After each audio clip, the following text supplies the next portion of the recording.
Welcome to GK classes दोस्तों। आज हम इस वीडियो में भारत के भौतिक विभाजन टॉपिक से जो महत्वपूर्ण प्रश्न है, जो पीछे एग्जामों में पूछे गए प्रश्न हैं, उनकी चर्चा इस वीडियो में करेंगे। यदि आप हमारे चैनल पर पहली बार आए हो तो चैनल को सब्सक्राइब जरूर करें और वीडियो को लाइक और वीडियो को शेयर जरूर करें। तो शुरू करते हैं प्रश्न नंबर 1 से।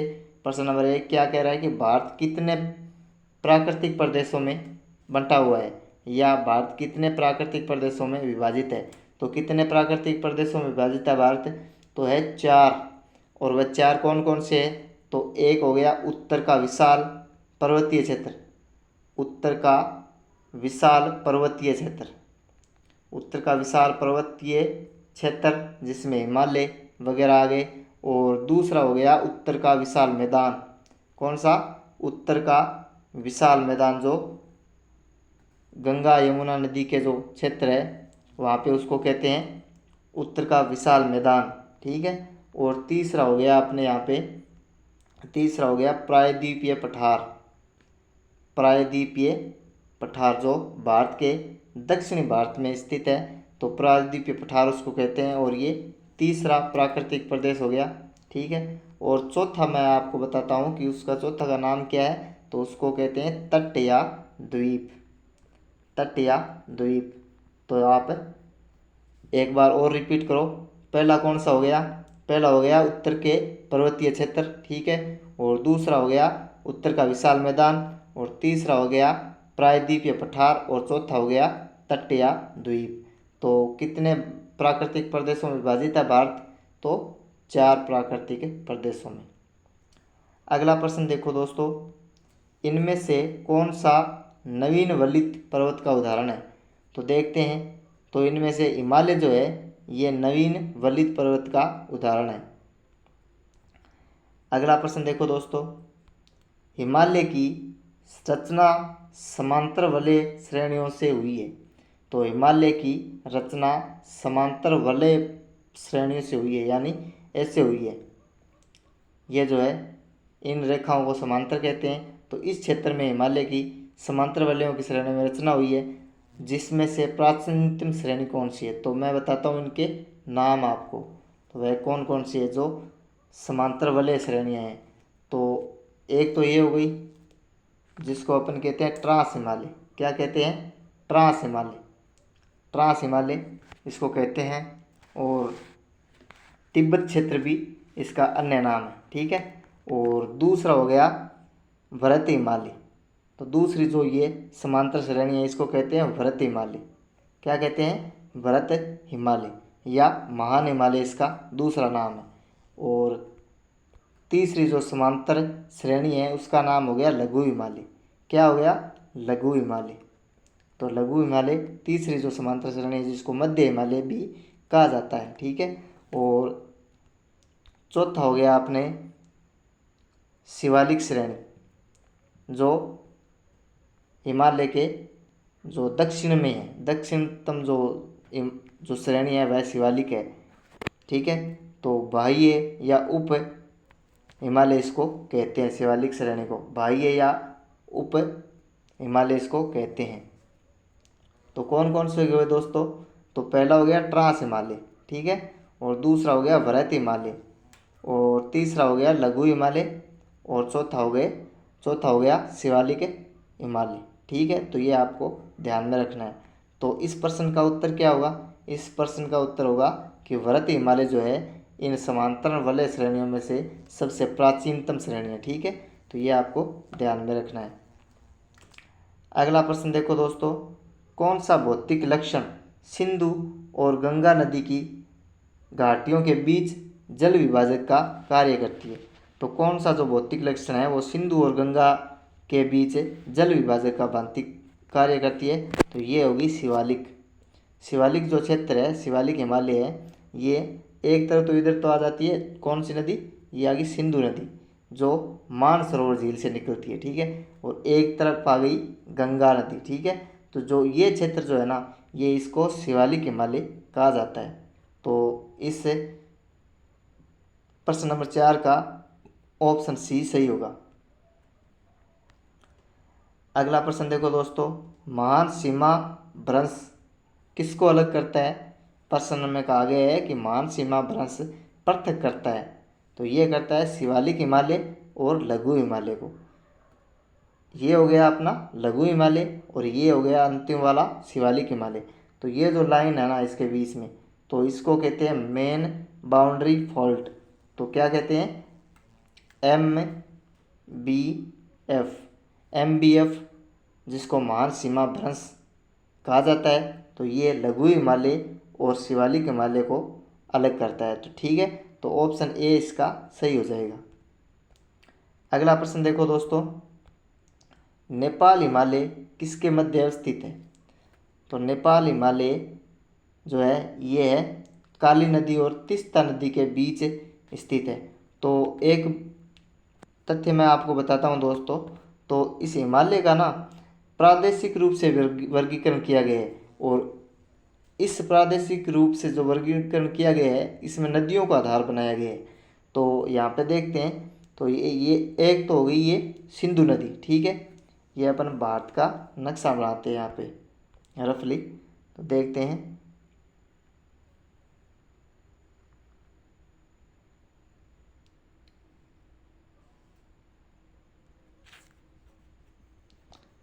भारत के नक्शे में आपको मैं प्रादेशिक रूप जो है हिमालय का वह समझाता हूँ, ठीक है। तो ये हो गया, ये नक्शा ही नहीं बन रहा है, तो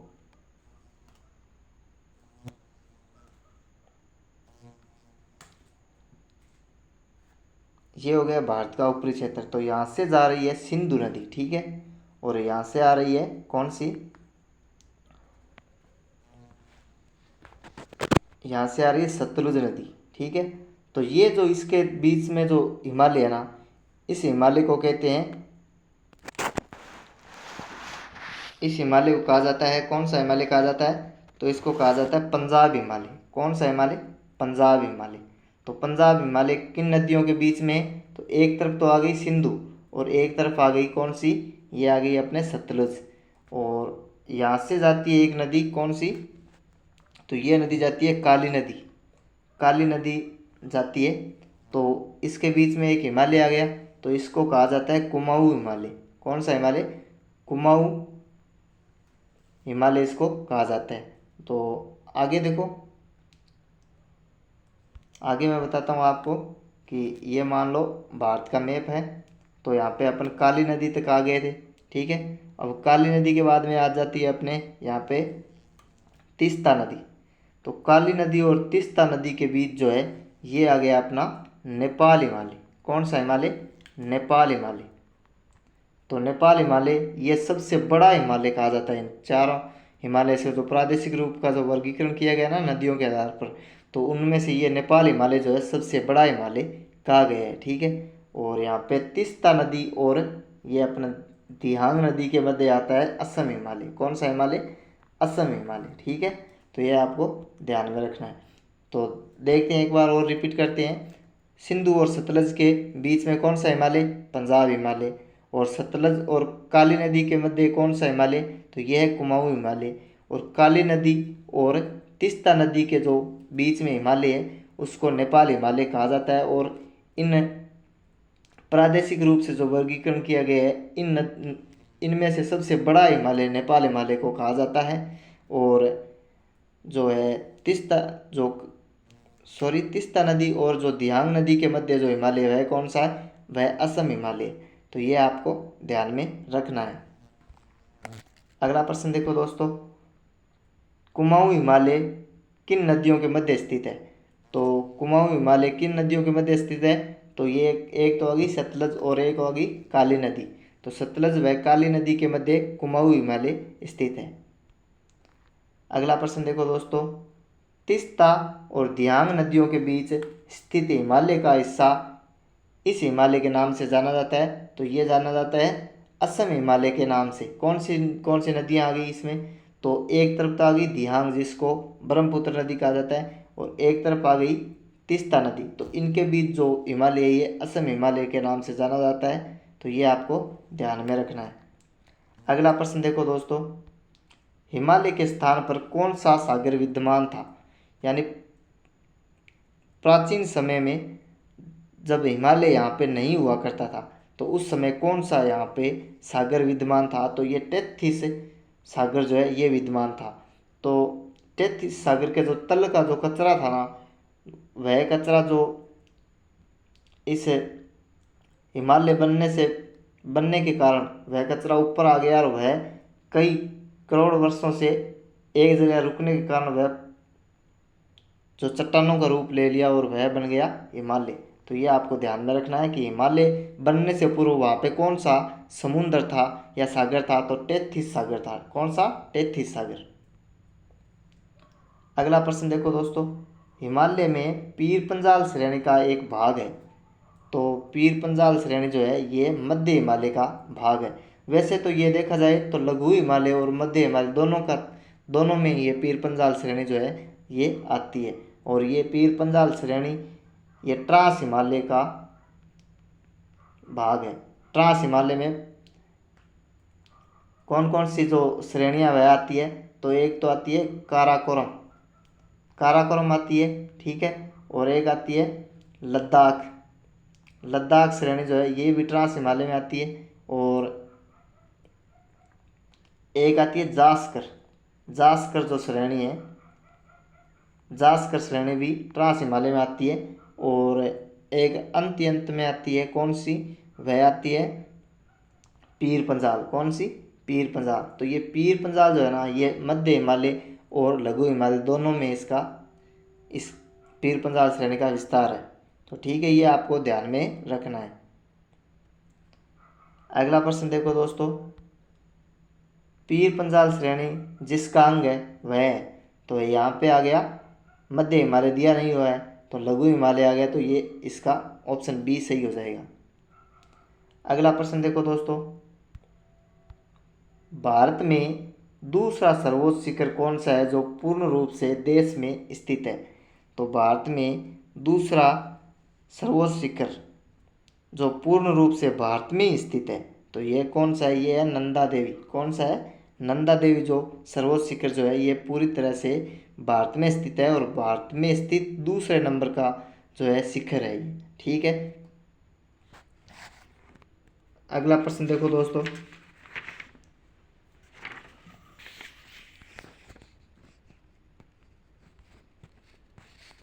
प्रश्न नंबर 13 देखो दोस्तों, क्या बोल रहा है कि भारत में हिमालय की सबसे ऊंची चोटी का नाम? तो भारत में हिमालय की सबसे ऊंची चोटी का नाम जो है ये है माउंट केटू।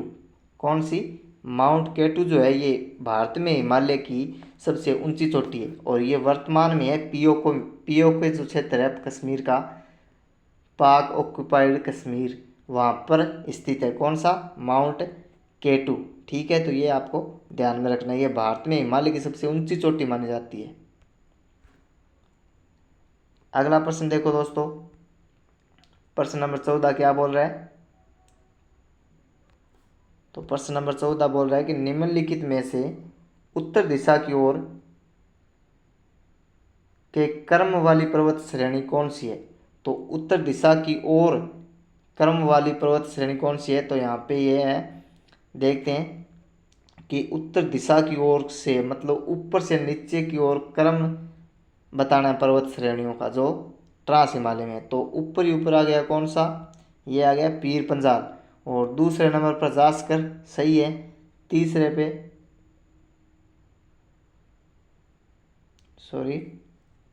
ये यहाँ पे गलत हो जाएगा, ऑप्शन बी गलत हो जाएगा। जास्कर पहले आ रहा है, ये भी गलत हो जाएगा। और ऑप्शन डी पीर पंजाल पहले आ रहा है तो पीर पंजाल यहाँ पे अंतिम में आना चाहिए। तो ऊपर ही ऊपर हो गया ऑप्शन सी। देखो, काराकोरम पर्वत श्रेणी सबसे ऊपर, ठीक है। लद्दाख पर्वत श्रेणी उसके नीचे, जास्कर पर्वत श्रेणी उसके भी नीचे, पीर पंजाल पर्वत श्रेणी, ठीक है। तो ऑप्शन सी इसका सही हो जाएगा। कौन सी हो गई? तो काराकोरम पर्वत श्रेणी, उसके बाद लद्दाख पर्वत श्रेणी, उसके बाद जास्कर पर्वत श्रेणी, उसके बाद पीर पंजाल पर्वत श्रेणी। तो ये क्रम आपको ध्यान में रखना है।